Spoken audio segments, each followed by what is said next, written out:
Hello बच्चों, तो कैसे हैं आप लोग। आशा करते हैं बच्चे स्वस्थ होंगे, मस्त होंगे, अपने बोर्ड 2026 की परीक्षा में व्यस्त होंगे। तो आप सभी बायोलॉजी वाले बच्चों के लिए आज मैं क्या लेके आ चुका हूं, आप सभी का सबसे बड़ा गिफ्ट में लेके आ चुका हूं। टॉप फाइव मोस्ट इंपॉर्टेंट महत्वपूर्ण अंतर।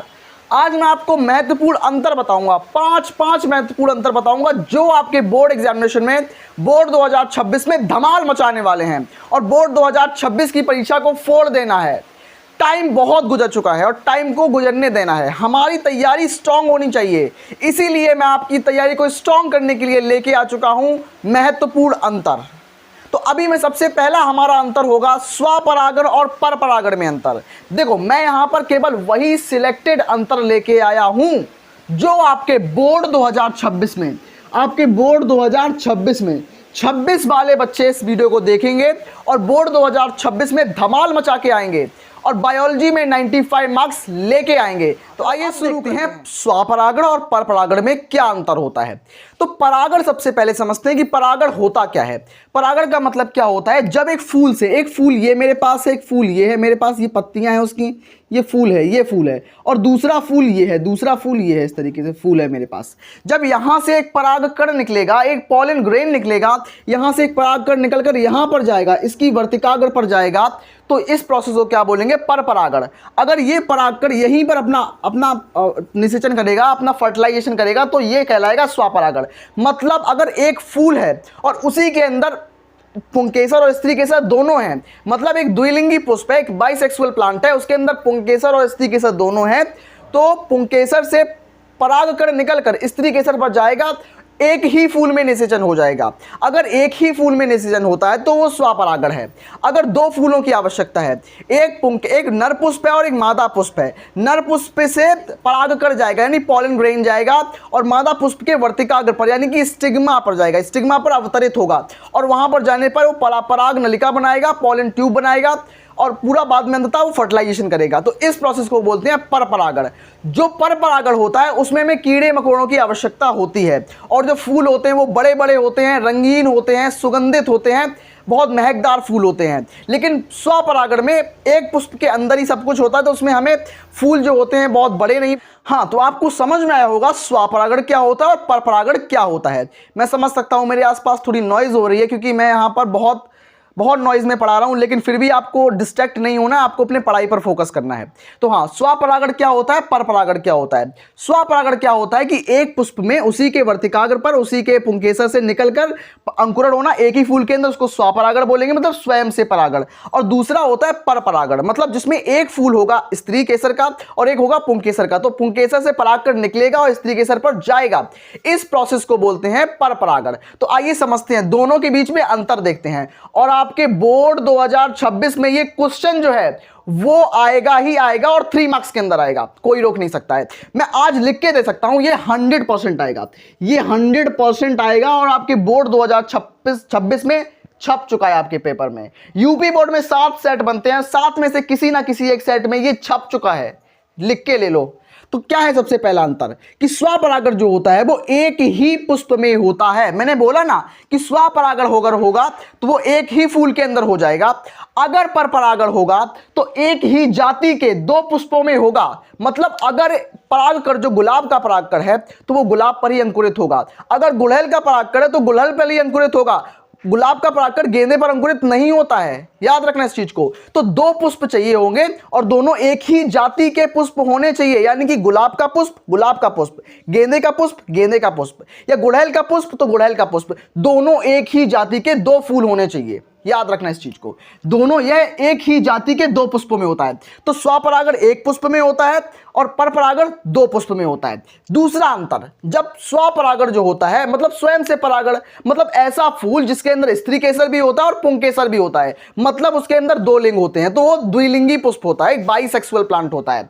तो क्या है कि स्वपरागण जो होता है वो द्विलिंगी पुष्पों में होता है, लेकिन जो परपरागण होता है ये इसका जस्ट उल्टा होता है। जो परपरागण जो देखा जाता है वो केवल और केवल एक लिंगी पुष्प में देखा जाता है, यानी कि यूनिसेक्सुअल प्लांट में देखा जाता है। तो स्वपरागण द्विलिंगी पुष्प में होता है, पर परागण एक लिंगी पुष्प में होता है। इस चीज को नोट डाउन करो और याद करो, 3 नंबर का आएगा आपको, ऑलमोस्ट 3 अंतर तो पता होने ही चाहिए। अब बात करते हैं कि तीसरा नंबर अंतर क्या होगा। इसको मैं मेट देता हूं जरा आपके लिए, सुविधाएं के लिए, आपको सुविधा के लिए। इसमें पुष्प सुगंधित व रंगीन नहीं होता। देखो, जो हमारे पास स्वपरागण होता है, स्वपरागण मतलब फूल के अंदर स्वयं से परागण, तो पुष्प की सुगंधित होने की आवश्यकता नहीं है, पुष्प को रंगीन होने की आवश्यकता नहीं है। फूल रंगीन क्यों होता है? ताकि वो मधुमक्खियों को अट्रैक्ट कर सके, ताकि वो कीड़े मकोड़ों को अट्रैक्ट कर सके, जिससे उसके फूल पर कीड़े मकोड़े बैठे और वो आपस में उनका जो परागकण है, परागकण लेके दूसरे फूल पर लेके जाएं। तो वो क्या करते हैं, वो पर परागण को प्रेरित करते हैं। लेकिन स्वपरागण में हमें फूल को रंगीन होने की कोई आवश्यकता नहीं है, फूल में सुगंध आने की कोई आवश्यकता नहीं है। तो स्वपरागण में सुगंध और रंगीन की कोई आवश्यकता नहीं होती है।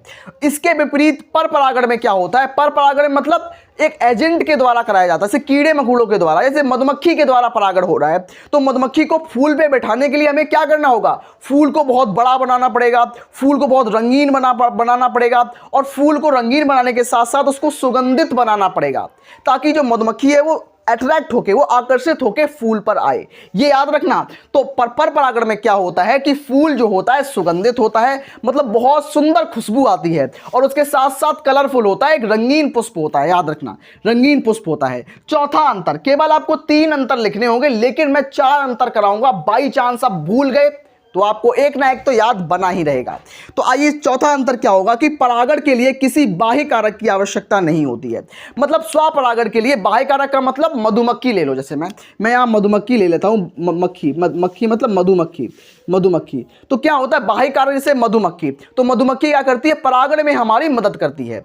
लेकिन अगर स्वपरागण होगा, मतलब परागकण को स्त्री केसर पर या परागकण को वर्तिका कर पहुंचाने के लिए 2 फूल तो है नहीं, एक ही फूल है, तो उसमें हमें मधुमक्खी की आवश्यकता नहीं होती है। याद रखना, स्वपरागण में बाह्य कारक की आवश्यकता नहीं होती, लेकिन इसके विपरीत पर परागण में बाह्य कारक की या एक्सटर्नल एजेंट की आवश्यकता होती है। याद रखना, पर परागण के लिए बाह्य कारक की आवश्यकता होती है, लेकिन स्वपरागण के लिए आवश्यकता नहीं होती। आइए मैं इसका दोबारा से आपको एक क्विकली रैपिड रिवीजन करा देता हूं। आइए समझाता हूं दोबारा से। स्वपरागण क्या होता है? स्वपरागण एक फूल में होता है, पर परागण 2 फूलों में होता है। स्वपरागण द्विलिंगी पुष्पों में होता है, पर परागण एक लिंगी पुष्पों में होता है। स्वपरागण में फूल जो होते हैं वो सुगंधित रंगीन नहीं होते, पर परागण में फूल जो सुगंधित रंगीन होते हैं, ताकि वो कीड़े मकोड़ों को अट्रैक्ट कर पाए, ताकि उनके ऊपर कीड़े मकोड़े बैठे आके। उसके बाद चौथा नंबर क्वेश्चन हमारा, चौथा नंबर जो हमारा पॉइंट है वो ये है कि परागण के लिए किसी बाह्य कारक की आवश्यकता नहीं होती। स्वपरागण के लिए किसी बाह्य कारक की आवश्यकता नहीं होती है, लेकिन पर परागण के लिए बाह्य कारक की आवश्यकता होती है। तो आशा करते हैं आपको स्वपरागण और पर परागण के बीच में जो मोस्ट इंपोर्टेंट डिफरेंस है, अंतर है, वो समझ में आया होगा। अब बढ़ते हैं अपने दूसरे नंबर मोस्ट इंपोर्टेंट अंतर। सभी लोगों का स्वागत है हमारे दूसरे नंबर मोस्ट इंपोर्टेंट बायोलॉजी के अंतर में। तो अब हम क्या देखने वाले हैं? अब हम देखने वाले हैं डीएनए और आरएनए के बीच में अंतर। डीएनए का पूरा नाम होता है डायोक्सी राइबोज न्यूक्लिक एसिड, और आरएनए का पूरा नाम होता है राइबोज न्यूक्लिक एसिड। तो इन दोनों के बीच में अंतर जो होता है वो बोर्ड्स में बहुत बार आता है, स्पेशली यूपी बोर्ड में तो हर साल ऑलमोस्ट रिपीट होता है। तो आइए इनके बीच में जो अंतर होता है वो अंतर आपको बताता हूं मैं। तो देख लीजिए, सबसे पहला अंतर होता है कि इसमें सबसे पहले बात करूंगा डीएनए की, उसके बाद बात करूंगा आरएनए की। तो डीएनए में क्या होता है? इसमें डायोक्सी राइबोज शर्करा मिलती है। डीएनए का फुल फॉर्म ही होता है डायोक्सी राइबोज न्यूक्लिक एसिड। तो डीएनए और आरएनए क्या होते हैं? डीएनए क्या होता है? डीएनए एक आनुवांशिक पदार्थ होता है जो कि हमारे पिता से माता से हमारे अंदर आता है, मतलब ये एक आनुवांशिक पदार्थ होता है। तो डीएनए में क्या होगा? इसमें डायोक्सी राइबोज शर्करा होगी, और आरएनए में क्या होगी? आरएनए में राइबोज शर्करा होगी। अंतर याद रखना, इसमें डायोक्सी राइबोज, इसमें केवल और केवल राइबोज शर्करा। उसके बाद डीएनए जो होता है वो आनुवांशिक पदार्थ होता है, मतलब ये एक जनरेशन से दूसरी जनरेशन में जाता है। लेकिन आरएनए जो होता है वो आनुवांशिक पदार्थ नहीं होता। याद रखना, आरएनए जो है वो आनुवांशिक पदार्थ नहीं है, सभी जीवों का आनुवांशिक पदार्थ नहीं है। उसके बाद जो डीएनए होता है वो मुख्यतः केंद्रक में मिलता है। अब ये केंद्रक क्या चीज होती है, आइए समझाता हूं मैं आपको। जैसे कि मेरे पास कोशिका है, ये कोशिका, ये एक प्राणी कोशिका है, तो इसके बीच में एक संरचना मिलेगी जिसे केंद्रक बोलेंगे। ये क्या? ये हमारे पास माइटोकॉन्ड्रिया हो गई, ये मेरे पास गोल्जी काय हो गए, ये मेरे पास राइबोसोम्स हो गए, तो ये पूरे सब ऑर्गेनल्स मिलेंगे, आसपास कोशिकांग मिलेंगे। बीच में क्या मिलेगा? केंद्रक मिलेगा, और केंद्रक के अंदर क्या मिलेगा? डीएनए मिलेगा। तो केंद्रक के अंदर डीएनए मिलता है भाई। और आरएनए कहाँ मिलता है? आरएनए इस कोशिका द्रव्य में। तो ये क्या है? कोशिका द्रव्य। आरएनए यहाँ मिलेगा, सिंगल स्टैंडर्ड होगा। आरएनए ये पड़ा मिलेगा सिंगल स्टैंडर्ड। डीएनए जो होगा वो डबल स्टैंडर्ड होगा, डबल स्टैंडर्ड, और कोशिका के केंद्रक में मिलेगा। याद रखना, मोस्ट इंपोर्टेंट टॉपिक बता रहा हूं बिल्कुल चित्र के माध्यम से।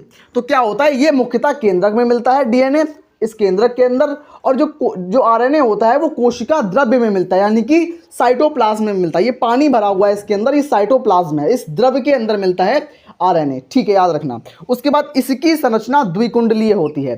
जो डीएनए होता है ना वो डबल स्टैंडर्ड होता है। डीएनए जो होता है डबल स्टैंडर्ड होता है, मतलब द्विकुंडलीय होता है। लेकिन आरएनए जो होता है, आरएनए एकल कुंडलीय होता है, यानी कि आरएनए जो होता है वो सिंगल स्टैंडर्ड होता है। केवल एक स्टैंड मिलेगा। डीएनए के अंदर दो स्टैंड मिलेंगे, इस तरीके से डीएनए के अंदर दो स्टैंड मिलेंगे। तो DNA double standard, RNA single standard, याद रखना। और डीएनए के अंदर क्या होगा? पांचवा अंतर क्या है? डीएनए के अंदर थाइमीन क्षार मिलेगा, थाइमीन बेस मिलेगा। लेकिन वहीं आरएनए के पास क्या मिलेगा? आरएनए के पास यूरेसिल मिलेगा। आरएनए के पास थाइमीन नहीं होता। तो क्या होता है इसके अंदर? इसके अंदर होता है एडेनिन, ग्वानिन, यूरेसिल, साइटोसिन। और इसके अंदर क्या होगा? Adenine, guanine, thymine, cytosine. इस तरीके से दोनों के बीच में अंतर होते हैं। तो आइए मैं एक बार दोबारा से इनका एक रैपिड रिवीजन आपको कराता हूं। आइए समझाता हूं। सबसे पहले डीएनए, इसके अंदर डीऑक्सीराइबोस शर्करा मिलती है। आरएनए, इसके अंदर राइबोस शर्करा मिलती है। डीएनए सभी जीवों का आनुवांशिक पदार्थ होता है। आरएनए सभी जीवों का आनुवांशिक पदार्थ नहीं होता। डीएनए केंद्रक में मिलता है, आरएनए कोशिका द्रव्य में मिलता है। डीएनए डबल स्टैंडर्ड होता है, दो कुंडलीय होता है। आरएनए सिंगल स्टैंडर्ड होता है, यानी कि एकल कुंडलीय होता है। उसके बाद जो डीएनए होता है, डीएनए के अंदर थाइमीन क्षार मिलता है, लेकिन वहीं आरएनए के अंदर यूरेसिल क्षारक मिलता है। तो आशा करते हैं आपको डीएनए आरएनए के बीच में जो मोस्ट इंपोर्टेंट अंतर था वो समझ में आया होगा। अब बढ़ते हैं अपने नेक्स्ट अंतर की तरफ। तो हाँ बच्चों, अब हम आ चुके हैं अपने तीसरे नंबर के मोस्ट इंपोर्टेंट अंतर की तरफ, जिसका नाम है अंडाणु जनन और शुक्राणु जनन में अंतर, यानी कि शुक्राणु जनन और अंडाणु जनन में अंतर।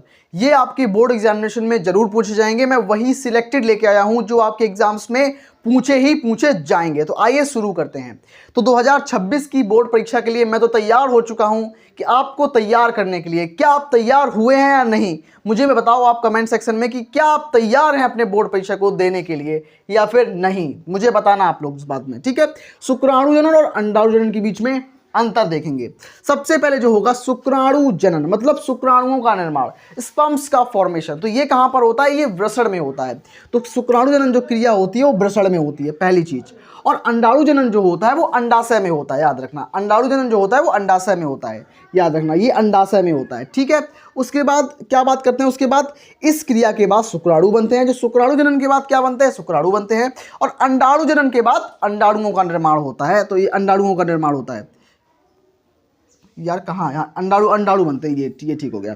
तो क्या है कि इस क्रिया के बाद शुक्राणु बनते हैं और इस क्रिया के बाद अंडाणु बनते हैं। इसमें क्या होता है? शुक्राणु जनन में जीव द्रव जो होता है वो कम होता है, ठीक है। शुक्राणु जनन में जीव द्रव कम होता है, लेकिन अंडाणु जनन में जीव द्रव अधिक होता है, जीव द्रव की मात्रा अधिक होती है, ठीक है। उसके बाद शुक्राणु जनन के बाद जो कोशिका बनती है, शुक्राणु बनता है, वो छोटा होता है, छोटा और चलायमान होता है, चलायमान, छोटा और चलायमान होता है, ठीक है। और जो अंडाणु बनता है, अंडाणु जनन के बाद अंडाणु बड़ा होता है। अंडाणु बड़ी कोशिका होती है और अचल कोशिका होती है, मतलब ये अपनी जगह पर स्थिर रहती है, ये हिलती जुलती नहीं है। तो आइए दोबारा से इसका मैं एक रैपिड रिवीजन करा देता हूं ताकि आप लोग क्लास में ही सब कुछ रिकॉल और लर्न कर पाएं। आइए शुरू करते हैं। शुक्राणु जनन क्या है? ये वृषण में होता है। और अंडाणु जनन ये अंडाशय में होता है। शुक्राणु जनन में क्या होता है? ये जीव द्रव इसमें कम होता है। अंडाणु जनन में जीव द्रव अधिक होता है। शुक्राणु जनन में शुक्राणु बनते हैं, अंडाणु जनन में अंडाणु बनते हैं। अब शुक्राणु जो होते हैं वो छोटी कोशिका होती है और चलायमान कोशिका होती है, इस तरीके से चलती रहती है, चलती फिरती कोशिका होती है। लेकिन जो अंडाणु होते हैं वो बड़ी कोशिका होती है और अचल कोशिका होती है, मतलब स्टैटिक सेल होती है, वो एक जगह पर स्थिर रहती है, वो हिलती जुलती नहीं है। तो आपको अंडाणु जनन और शुक्राणु जनन में अंतर समझ में आया होगा। मैंने इसको लिखने में, बोर्ड पे अपने हाथों से लिखने में ऑलमोस्ट मुझे 3 घंटे लगे हैं इस क्लास को बनाने में। तो प्लीज आपको एक लाइक जरूर करना पड़ेगा। तो बढ़ते हैं अपने नेक्स्ट वाले अंतर की तरफ। मोस्ट इंपॉर्टेंट अंतर जो कि है हमारा प्रतिरक्षा के ऊपर। प्रतिरक्षा क्या होती है? रोगों से लड़ने की क्षमता हमारी प्रतिरक्षा कहलाती है। तो अब हम देखेंगे सहज प्रतिरक्षा और उपार्जित प्रतिरक्षा। के बीच में अंतर क्या होता है, और आपको 3 अंतर याद रखने हैं। मैं यहाँ पर आपको 4 अंतर बताऊंगा और उसके साथ साथ उनके उदाहरण भी बताऊंगा। तो आइए शुरू करते हैं। सबसे पहला हमारे पास होगा सहज प्रतीक्षा। तो सहज प्रतीक्षा वह प्रतीक्षा होती है जो हमारे पास जन्म से मौजूद होती है, जो हमें अपने पेरेंट्स के द्वारा मिलती है, उसको बोलते हैं सहज प्रतीक्षा। और उपार्जित प्रतीक्षा क्या होती है? एक्वायर्ड इम्यूनिटी, जिसको हम अपने जीवन काल में उपार्जित करते हैं या प्राप्त करते हैं, उसको बोलते हैं उपार्जित प्रतीक्षा। तो सहज प्रतीक्षा में क्या होगा कि यह प्रतीक्षा जन्म से होती है, उपार्जित प्रतीक्षा जन्म के बाद आती है।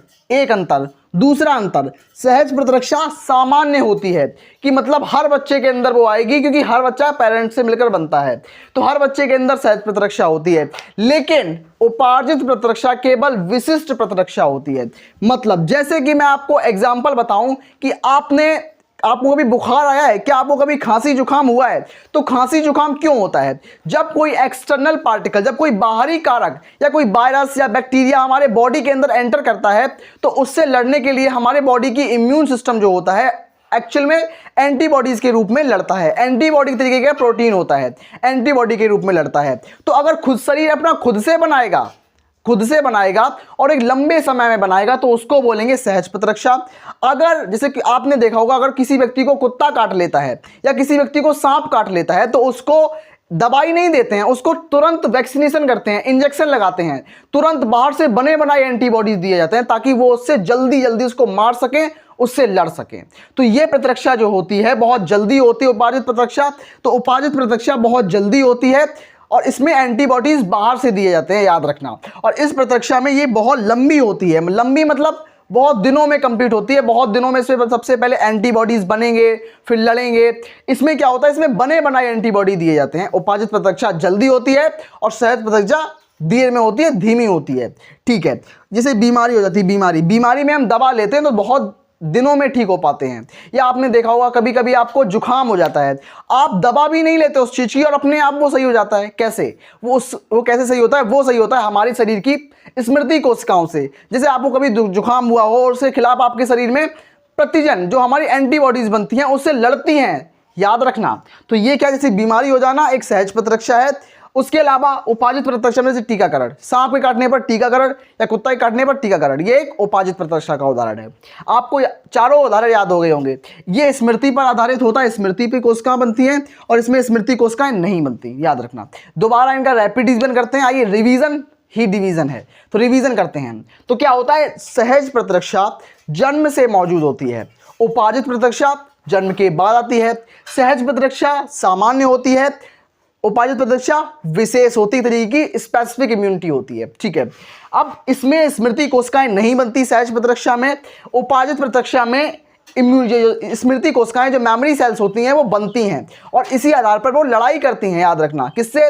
बाहर से जो भी कण आएंगे, धूल मिट्टी कण, उनके साथ बैक्टीरिया वायरसेस आएंगे, उनसे लड़ने में हमारी मदद करती हैं। उसके बाद लंबी होती हैं, मतलब बहुत धीमी चलती है और ये बहुत जल्दी होती है। जैसे कि बीमारी हो जाने पर बीमारी हो जाती है, इसका उदाहरण है। उसके अलावा टीकाकरण, कुत्ता के काटने पर टीकाकरण उपार्जित प्रतीक्षा का उदाहरण है।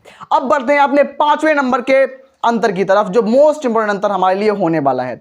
आपको वो अंतर स्क्रीन पर साफ साफ दिखाई दे रहा होगा कि ये अंतर होता है हमारे 5वें अंतर का उदाहरण है। तो आप लोग, आज की क्लास आपको बहुत मजेदार लगी होगी, इंटरेस्टिंग क्लास होगी। तो अगर आपको समझ में आया हो क्लास में, अगर आपको अच्छी लगी हो क्लास, तो प्लीज एक लाइक करना, अपने दोस्तों में शेयर करना बिल्कुल मत भूलना। मिलते हैं ऐसी धमाकेदार अमेजिंग क्लास में, तब तक के लिए धन्यवाद।